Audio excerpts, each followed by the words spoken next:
Shalom à tous et à toutes, je suis Larousse Coutouan, pasteur motivator et nous sommes à notre rubrique Paroles de destinée. Et aujourd'hui, on va aborder un thème très important qui a été abordé déjà dans les 2 dernières séries de ma prière pour toi. Il s'agit des conseils qui nous poussent à faire de mauvais choix. Et le thème qu'on va aborder, c'est comment se protéger des mauvais choix dus aux mauvais conseils. Et c'est la partie 1. Mesdames, c'est un sujet délicat, mais c'est important qu'on traite cela. Ce n'est pas une exagération, ce n'est pas pour faire polémique, mais vous savez, il y a beaucoup de destinées frustrées, beaucoup de destinées en souffrance aujourd'hui, juste parce que des choix ont été faits, de mauvais choix ont été faits à partir de mauvais conseils. Alléluia. Donc, ce n'est pas qu'on veut toucher à un interdit, ce n'est pas qu'on veut créer une polémique en touchant à un sujet peut-être, je dirais, tabou, mais c'est important, bien aimé, c'est important.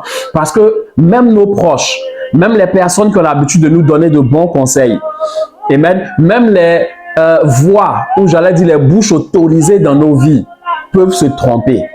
Donc, il faut qu'on apprenne les différentes provisions bibliques à disposition pour éviter ce genre de drame, pour éviter de tomber dans ce genre de problème-là. Et donc, nous allons commencer notre discussion à partir de Proverbe 14, verset 12. Et je vais lire la version Louis II pour commencer. « Telle voie paraît droite à un homme, mais son issue, c'est la voie de la mort. » Et je vais prendre d'autres versions. J'ai l'habitude de le faire parce que ça nous permet de mieux comprendre le passage. Alléluia. Et donc, la version Parole de vie dit: quelqu'un peut penser que sa conduite est bonne et pourtant, en fait, elle conduit à la mort. La Bible, version second 21, dit: la voie qui paraît droite à un homme peut finalement conduire à la mort. Et la version Bible du Semeur dit: bien des hommes pensent être sur le bon chemin et pourtant ils se retrouvent sur une voie qui finalement mène à la mort. Alléluia. À partir de ce verset-là, Proverbe 14, verset 12, on peut tirer un principe qui est clair. Et le principe est que, premièrement, lorsque nous choisissons, c'est parce que nous nous disons que c'est la meilleure chose à faire. Nous choisissons pas parce que nous voulons nous tromper, non. Nous choisissons parce que au moment où nous sommes en train de choisir, avec le niveau de connaissance que nous avons, avec les réalités en présence, nous nous disons que c'est la meilleure option pour nous. Et la deuxième partie de ce principe-là nous fait comprendre que très souvent quand nous sommes engagés, c'est à la fin que nous nous rendons compte que nous nous sommes trompés. À la fin, quand le plus souvent il est trop tard, quand le plus souvent il n'y a plus de possibilité de retour en arrière, c'est là que nous nous rendons compte que nous nous sommes trompés. Alléluia. Et donc ce principe est simple. C'est que quand tu te rends compte que tu t'es trompé, le plus souvent il est trop tard. Le plus souvent c'est à la fin. Le plus souvent tu es sur un chemin de non-retour. Voici pourquoi nos choix ne doit pas être pris à la légère. Alléluia. C'est-à-dire quand tu choisis, il y a certains éléments qui doivent être là. Parce que si tu te trompes, la Bible dit, c'est que c'est à la fin, quand il est trop tard. Alléluia.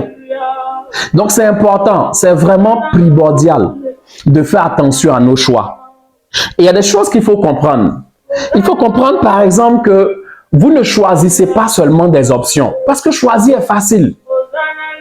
Faire un choix est la chose la plus facile au monde. Je suis devant 3 options, je regarde et puis je dis je choisis ceci. Ça c'est la chose la plus facile au monde. Mais ce qui est difficile, c'est assumer ses choix, ou plutôt même subir, supporter les conséquences de ses choix. En fait, vous ne choisissez pas seulement une option, vous choisissez des conséquences. Vous ne choisissez pas seulement des avantages, non, vous choisissez des conséquences. Et le problème, ce sont les conséquences. Le problème, ce n'est pas le choix. Le problème, ce sont les conséquences consécutives à nos choix. Et comment est-ce que nous les supportons? Alléluia. Vous ne choisissez pas seulement des avantages. Vous ne choisissez pas seulement des options. Vous choisissez surtout des conséquences. Et donc, ce sont les conséquences que vous devez regarder lorsque vous êtes face à un choix, lorsque vous êtes face à un conseil. Alléluia. Vous savez, les gens qui vous conseillent de choisir ou les gens qui veulent choisir à votre place ne seront pas là pour supporter avec vous les conséquences de ces choix-là. Vous serez seul. Très souvent, et pour ceux qui ont vécu des moments de deuil, ils savent, les deuils sont douloureux et souvent quand on vient vous dire « Yako », comme on le dit, quand on vient vous soutenir, les gens vont vous dire « Je suis venu partager ta douleur ». Mais bien aimé, si tu es passé par un deuil, tu sais qu'on ne peut pas partager la douleur. La douleur, tu es seul à ressentir ça. Tout comme tu es seul à subir les conséquences de tes choix. Ceux qui te conseillent ne seront pas là quand il s'agira de supporter les conséquences. Voici pourquoi il faut être très vigilant face aux conseils pour des choix. Alléluia. Et l'une des erreurs qu'on fait, c'est qu'on se croit trop spécial. On se croit trop aimé de Dieu pour subir les conséquences de nos mauvais choix. Non, ne croyez pas que vous êtes trop spécial pour ne pas subir les conséquences de vos choix. Si vous choisissez des conséquences. C'est ce que la parole de Dieu dit. Amen. Et quand on est face aux conséquences, on ne peut pas dire c'est celui-là qui m'a trompé. Non, ça ne marche pas dans le procès de la vie. Dans le procès de la vie, tu ne peux accuser personne. Tu ne peux pas dire non, c'est mon frère qui m'a trompé, c'est mon pasteur qui, certainement ce jour-là, son choix, son conseil n'a pas été vraiment inspiré. Tu ne peux pas dire c'est mon prophète qui m'a trompé. Tu ne peux pas dire c'est mon mari, c'est mon épouse qui a eu à m'induire en erreur. Non. Il n'y a personne à accuser face au procès de la vie. Nous sommes les seuls à subir les conséquences de nos choix. Voici pourquoi il faut faire très attention. Je le dis, je le répète. Faites très attention face aux conseils qui vous poussent à faire certains choix. Parce que vous serez les seuls à subir les conséquences de vos choix. Alléluia. Et vous voyez, ce principe qu'on a vu tout à l'heure dit... À moins que ce ne soit la grâce de Dieu. Le jour où vous vous rendez compte que vous vous êtes trompé, ce jour-là, c'est qu'il est trop tard. À moins que ce ne soit par la grâce de Dieu. C'est seulement la grâce de Dieu qui peut nous épargner des conséquences de ce principe-là. Si ce n'est pas la grâce de Dieu, le jour où vous vous rendez compte que vous vous êtes trompé, c'est qu'il est trop tard. Et la bonne question à se poser ici, c'est comment est-ce que je peux bénéficier de cette grâce-là qui peut me sauver des erreurs? Alléluia. Comment est-ce que je peux bénéficier? Comment est-ce que je peux garantir, je peux sécuriser cette grâce qui va m'empêcher de tomber dans les mauvais choix à cause des mauvais conseils? Jacques 4, verset 6 nous dit, « Dieu résiste aux orgueilleux, mais il fait grâce aux humbles. » Alléluia.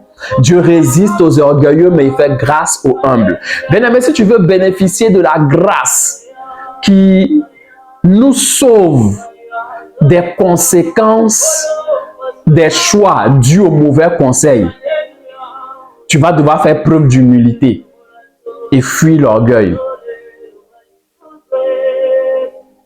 Vous savez, dans notre génération, dans notre spiritualité, aujourd'hui, il y a trop d'orgueil, il y a trop de suffisance quand les choses nous semblent bien. Quand tout va bien, quand tout marche, si tu écoutes les chrétiens, Ils ont tellement, j'allais dire, d'arrogance que ça ressemble même parfois à l'insolence. Tellement de suffisance. On est convaincu, on est sûr et on parle avec audace. Mais dès l'instant où un seul désastre vient, dès l'instant où un seul problème vient, souvent tu te demandes, mais où est passée toute cette assurance? Où est passée toute cette assurance, toute cette confiance qu'on avait, toute cette audace qu'on avait? Mais n'attendons pas les conséquences négatives pour se ressaisir. N'attendons pas le drame, n'attendons pas le désastre pour se ressaisir. Pour beaucoup, tant que le problème n'est pas survenu, ils ne peuvent pas savoir qu'ils sont dans l'erreur. Voici pourquoi il nous faut faire preuve de beaucoup d'humilité, de beaucoup d'humilité, de beaucoup d'humilité. Parfois, quelqu'un dit, oh, moi, c'est mon choix de vie. Moi, voici ce que Dieu m'a dit. Moi, voici ce que mon homme de Dieu m'a dit. Moi, voici ce que j'ai compris. Et tu vois, on se tient dessus. On pense que c'est la foi. Mais parfois, c'est juste un manque de sagesse. Et le jour où le drame vient, le jour où les conséquences de notre style de vie, les conséquences de notre philosophie, les conséquences de notre choix de vie arrivent, tu vois la panique partout. Et c'est comme ça que parfois les gens perdent la foi. C'est comme ça que tu vas entendre des gens dire, mon pasteur m'a trompé, l'église c'est pas la peine, on m'a blagué, je suis rentré dans le désastre, j'ai tout perdu. Non, bien-aimé, quand tu étais sur la voie, l'orgueil, l'arrogance, la trop grande sûreté t'a empêché d'analyser les choses. Parfois, on accuse les autres, mais nous sommes les premiers responsables de nos déboires. Dieu résiste aux orgueilleux, mais il fait grâce aux humbles. Voici pourquoi il nous faut beaucoup d'humilité face au choix de la vie. Il nous faut beaucoup d'humilité dans nos orientations dans la vie. L'humilité va nous faire comprendre et va nous faire accepter, par exemple, que nous ne sommes pas infaillibles. Parce que beaucoup, dans leur marche, quand tu les observes, tu as l'impression qu'ils sont convaincus qu'ils ne sont pas infaillibles. Ils sont convaincus qu'ils ne peuvent pas se tromper. Avec beaucoup d'humilité, on finit par comprendre et par accepter que nous ne sommes pas infaillibles. On finit par comprendre, par accepter que nos conseillers, que même nos guides ne sont pas infaillibles. Mais demandez à vos guides, demandez à vos conseillers, est-ce qu'ils se sont déjà au moins une fois trompés dans leur vie? Ils vous le diront. S'ils sont, j'allais dire, francs et honnêtes, ils vous diront qu'ils se sont trompés plusieurs fois. Et la question que je vous pose, le conseil qu'ils vous donnent là, qu'est-ce qui vous assure qu'ils ne sont pas en train de se tromper? Nous ne sommes pas infaillibles. Nous nous trompons. Nous nous sommes trompés plusieurs fois et nous allons nous tromper encore plusieurs fois. Et donc la question qu'il faut se demander, le conseil que je donne là, est-ce que je ne suis pas en train de me tromper encore? Quelqu'un te dira, Dieu m'a dit, Dieu m'a inspiré. Mais demande-lui, est-ce qu'il n'est pas arrivé des fois où il a cru que Dieu lui avait dit et puis après il s'est rendu compte qu'il s'était trompé? On a vu dans ma prière pour toi, Samuel s'est trompé quand il a vu Eliab. Il a cru que c'était celui-là qui allait être le roi d'Israël. Il s'est trompé, il a juste vu l'apparence. Il peut arriver qu'on se trompe. Parfois, c'est de bonne foi. Mais l'humilité va nous faire comprendre que nous ne sommes pas infaillibles. Alléluia. Et l'humilité va nous faire aussi être modérés dans nos actions. Être modérés dans notre conduite. Pourquoi? Parce qu'on ne sait jamais. Bien aimé, si nous sommes humbles, et vous savez, Dieu fait grâce aux humbles, comme on l'a dit. Si nous sommes humbles, nous allons être modérés. Nous allons avoir beaucoup de retenue. Amen. Ça va nous éviter d'être bornés. Ça va nous éviter d'avoir les oreilles bouchées lorsque Dieu va vouloir attirer notre attention. Parce qu'une chose est sûre, Dieu essaie toujours d'attirer notre attention lorsque nous sommes dans la mauvaise voie, lorsque nous sommes dans la mauvaise direction. Et pour ne pas faire assez long, L'une des astuces pour se prémunir des conséquences de nos choix dus aux mauvais conseils, ça se trouve dans une expression lorsque nous réfléchissons. Réfléchissons avec cette question-là. Et si je me trompais? Entrez en méditation avec cette question. Et si je me trompais? Oui, vous avez un choix de vie. Oui, vous avez un idéal de vie. Oui, vous avez une philosophie de vie. Mais comme maintenant, vous savez que vous n'êtes pas infaillible. Vous savez que vos conseils ne sont pas infaillibles. Entrez dans la chambre de réflexion avec une seule question. Et si je me trompais? Et si je m'étais trompé? Commencez la méditation avec cette question-là. Et si je m'étais trompé? Quelles seraient les conséquences? Et si je m'étais trompé, quelles seraient les conséquences? Posez-vous cette question et commencez, si vous voulez, prenez un stylo, une feuille et notez la voie dans laquelle je suis là.